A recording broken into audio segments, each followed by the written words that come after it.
Good afternoon. 102 years ago, on May the 31st, in Tulsa, Oklahoma, the community of Greenwood disappeared. Today I am going to be reading the words of Colbert Franklin, the father of the historian Dr. Franklin, as he described that horrific event a decade later.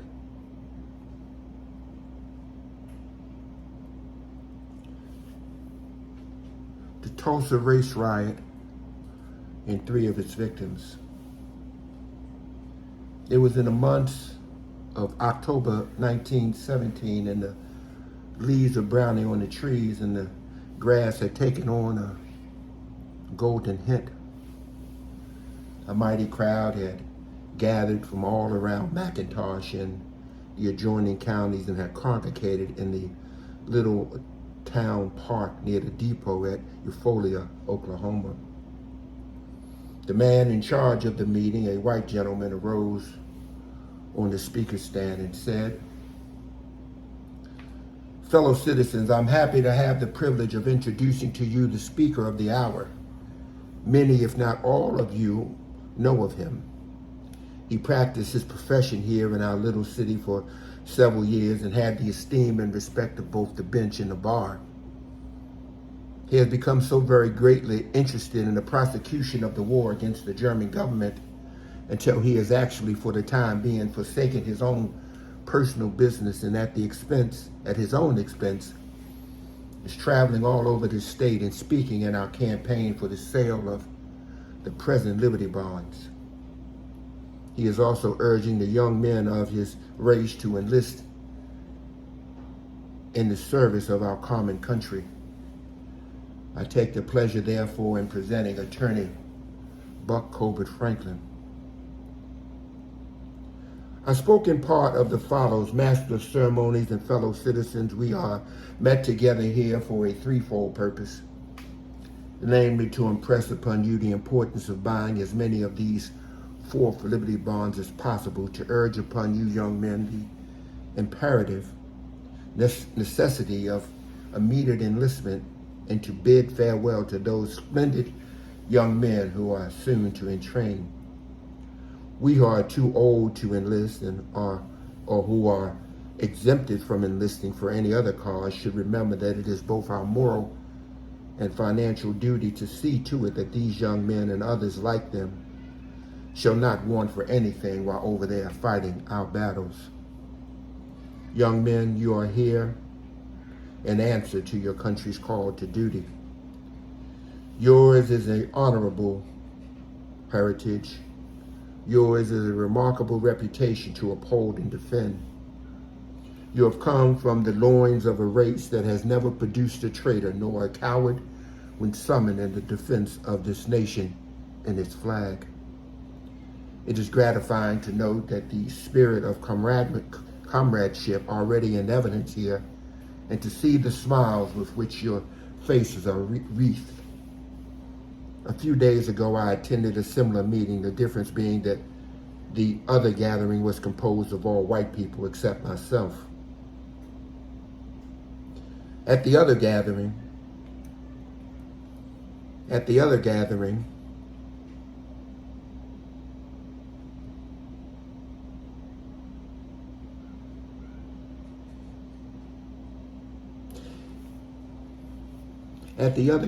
the war cry was "On to France," but here there is no such cry.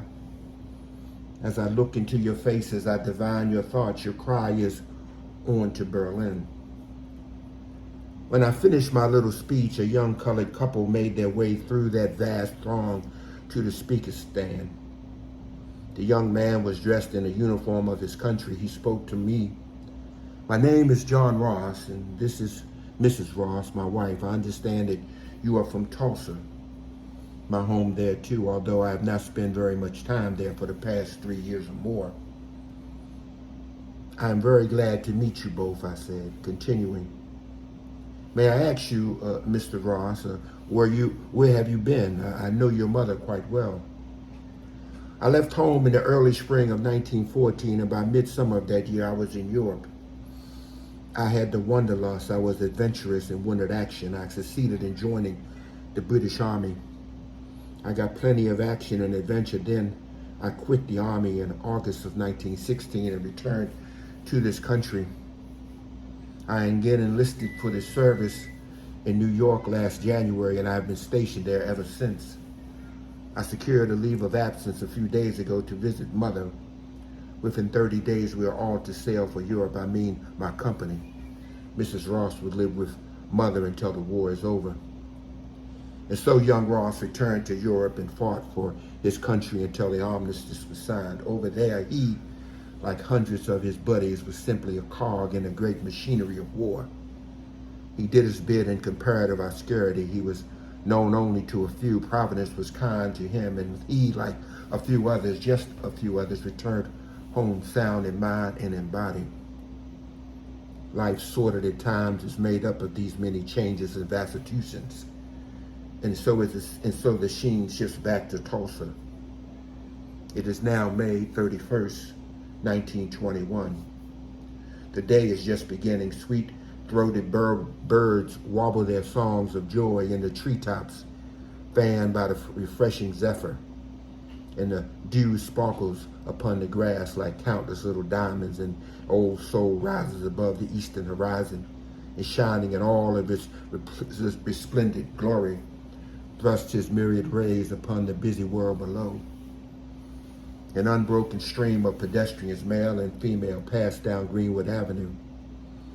It is made up of laborers, some empty-handed and others with dinner pails. On their way to work, they hurry along as if they are late. A few of the more pretentious ones pass in their own cars or in jitneys or upon buses. Then comes a lull before the storm.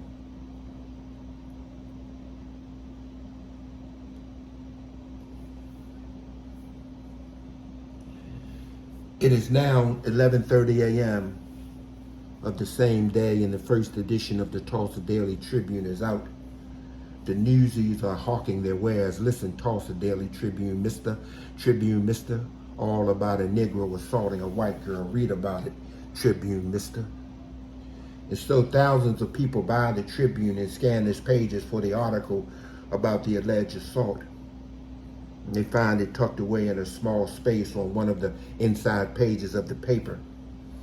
In the twinkling of an eye, a part of Tulsa is changed from the happy, joyous, carefree to the looks of grim determination. It is also commencement season, and the streets of the city are filled all day with happy, innocent, carefree graduates, colored and white, walking proudly in their caps and gowns. The colored graduates are dreaming, building air castles, and in their waking dreams they see themselves rising, mounting higher and higher up the ladder of recognition and renown. But alas, their dreams are like Fonzie's financial bubbles. The day wears on and the shadows of evening lengthen, and soon the darkness comes on space. Now it is night, and all the law-abiding citizens, except those attending some commencement program or detained on business in shop or in office, are at home.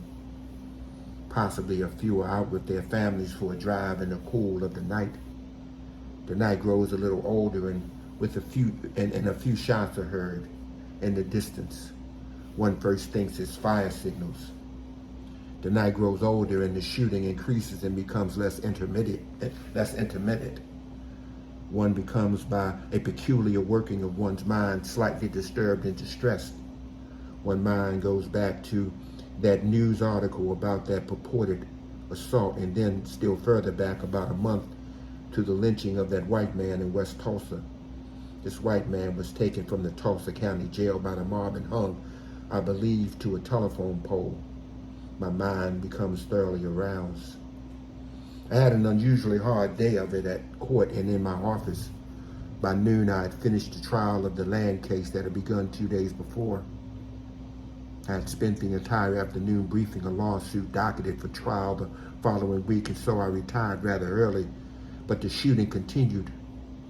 I arose and went to the phone to call the sheriff's office to find out the trouble.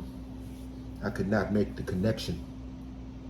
The next thought was my office, and to it I hastened upon reaching Greenwood Avenue, the same street upon which my office was then and is now located.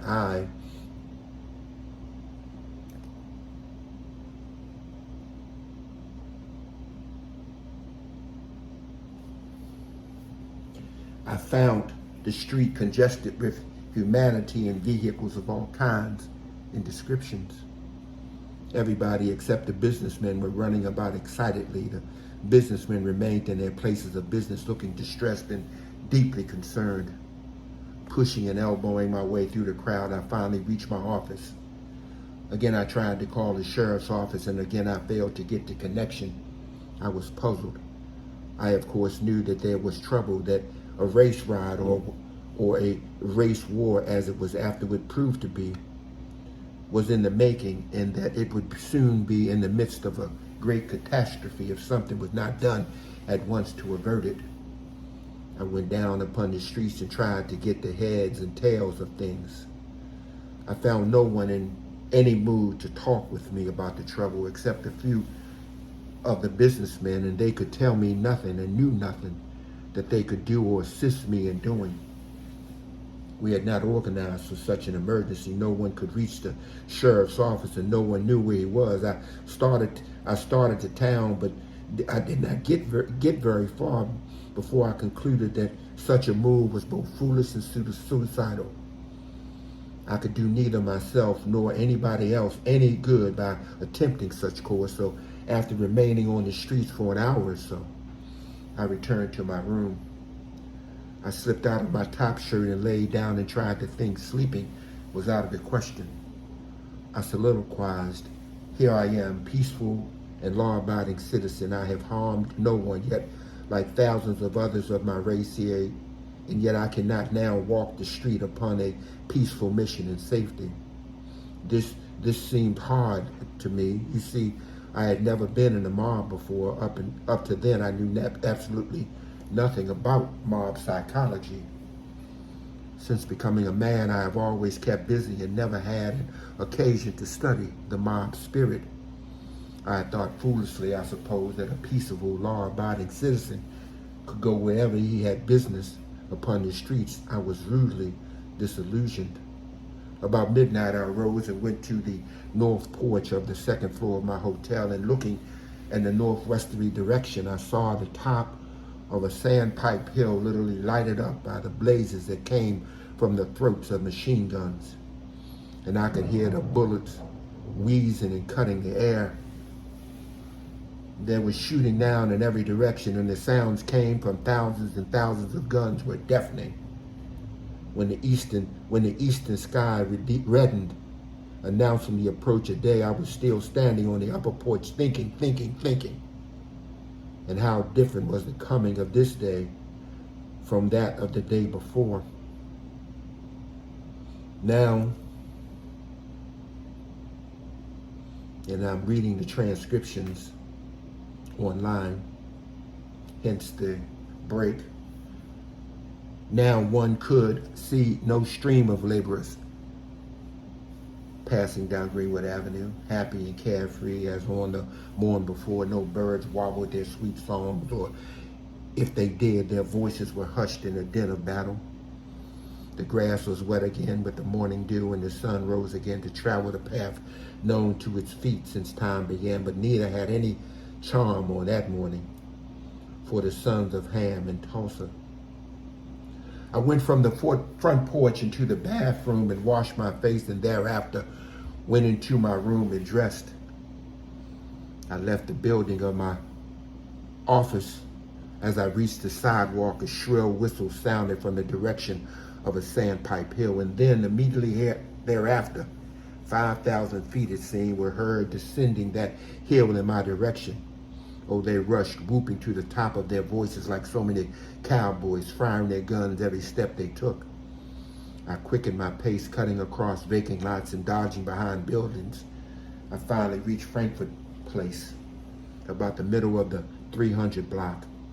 Just as I emerged upon the street, I came face to face with a fine-looking young man with a soldierly bearing, leading an elderly woman and a young lady following close behind.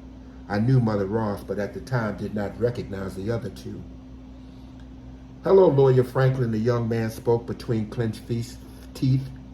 His face grinned bore a determined look, and his eyes sparkled and flashed defiance. He continued hurriedly, "I have not seen you since you delivered that memorable address at Eufaula, Oklahoma in October 1917. How different is this occasion of our meeting from that? Then we are all filled with patriotism, love of country, and standing erect were recognized as the equal of our other fellow men. Now, he continued, choking with rage, now we are going through hell once for our country. Now I say we are chased, driven, and hunted as wild, hateful, dangerous things." "What in the world, Ross? Where have you been and where are you going?" I hurried to ask him. For now I recognized both the soldier and his wife and the young lady with him and his mother. Just some more of my wanderlust, I suppose," he answered hurriedly. "I've been out of the state until this morning. Yesterday I became restless. Something within me told me that all was not well at home. I followed my mind. I reached Tulsa not more than 1 hour ago. How I got through the mountain of white men on the other side of the city will always be a miracle to me. Judge, we are literally surrounded. I reached Greenwood, and luckily for me, I found my mother and my wife wandering around the street, panic-stricken.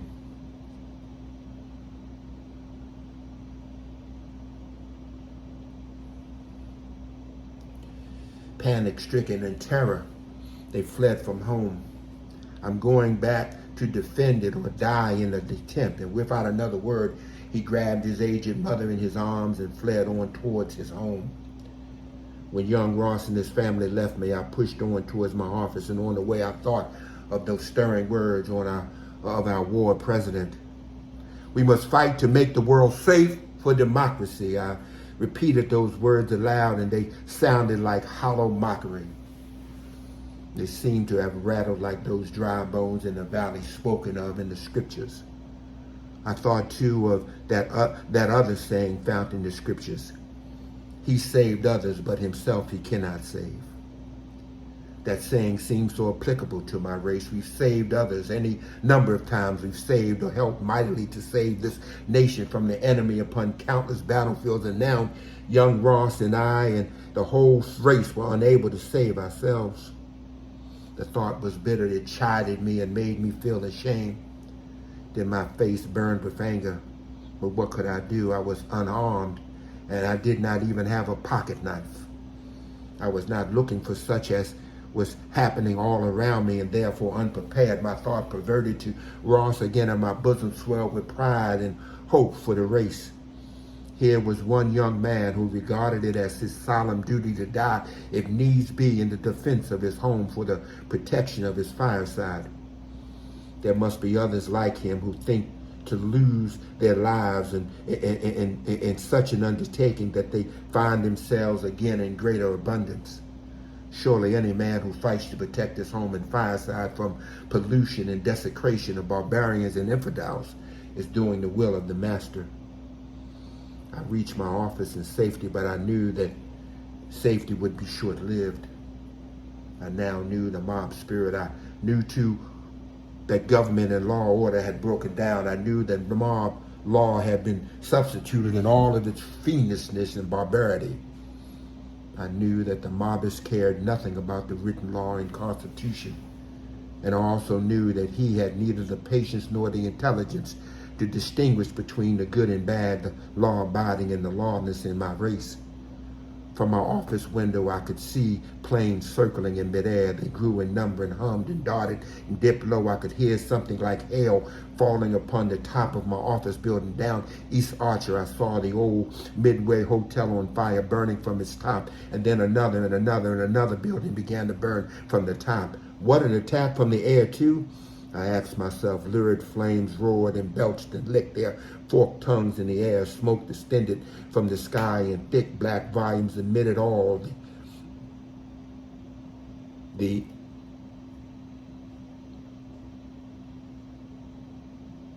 admitted all the, excuse me, admitted all the planes, now a dozen or more in number, still hummed and darted here and there with the agility of natural burns of the air. Then a filling station further down Easy Archer caught on fire from the top. I feared now an explosion and decided to try to move to safer quarters. I came out of my office, locked the door, and descended to the foot of the stairs. The sidewalks were literally covered with burning turpentine balls. I knew all too well where they came from. I knew all too well why every burning building first caught on from the top.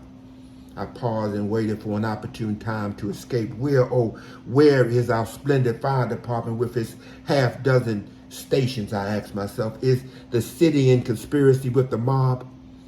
I asked again myself as I stood there in contemplation of these and other gruesome facts. I saw two sights that will live in my memory to my dying days. One was a woman on the opposite side of the street. She was traveling south, hair disangled and disheveled in the very path of whizzing bullets. She was calling wildly to a little tot that in a few moments before had dashed in panic before her and turned off Greenwood on Archer at the corner. I hollered to her, "Turn back, woman, for God's sake, turn back. You will be mowed down."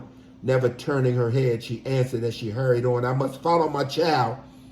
And so she did follow her child, and not a bullet touched her, although they literally rained down the street. This brave, self-denying mother lives today in Tulsa with her, that tot, now the splendid young lady whom she risked her life to save. The other sight was occasioned by the pyro building catching on fire from the top. This was a frame building. Then the fire dislodged those in the building, a woman, 2 children, and 3 men.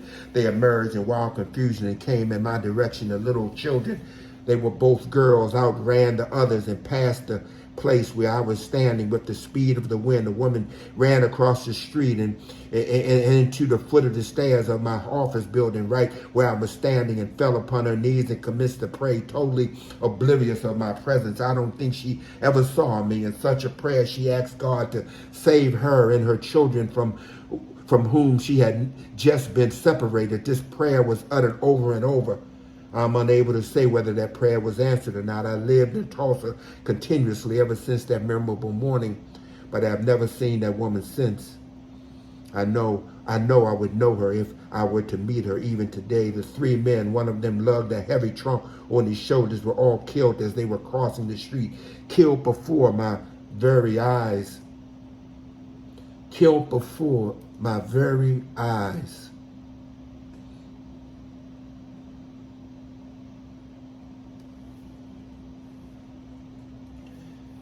A man who carried the truck was very old. Likely he had that trunk many things of great value. Negroes in Tulsa were as a rule very wealthy, and I thought as much of the contents thereof as I did of his, he thought of, as he did of his own life. When the old man was hit, no doubt, by a dozen bullets, he dropped his burden and shrieked and fell sprawling upon the hard paved street. Blood rushed from every wound and ran down the street. I turned from my head from the scene.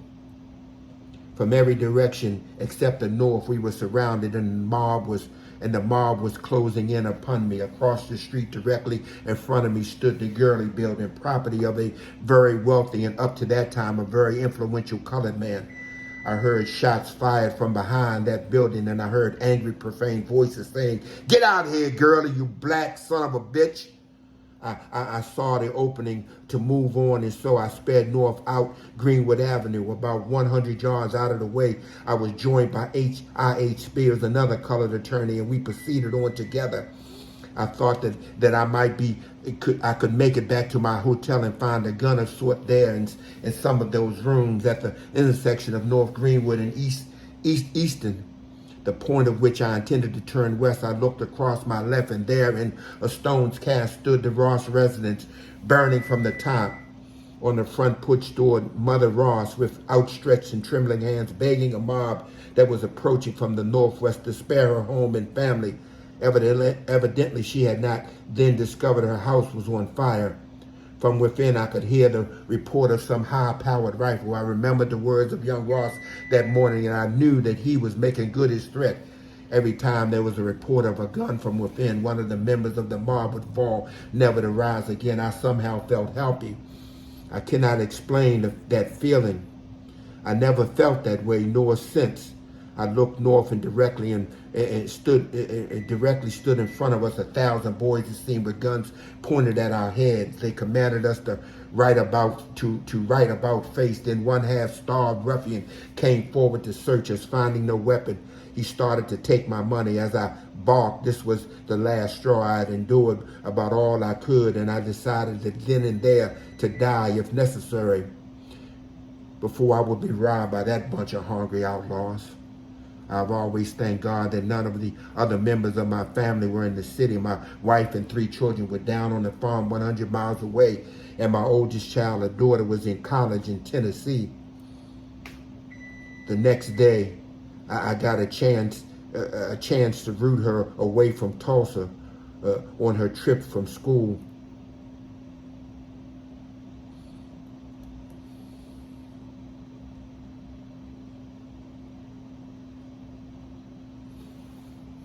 And that is the end of the recollection of Colbert Franklin of May 31st and June 1st, the destruction of Greenwood, 1921, 102 years ago today. This is the Black Man Who Reads Aloud. Have a great evening. Thank you.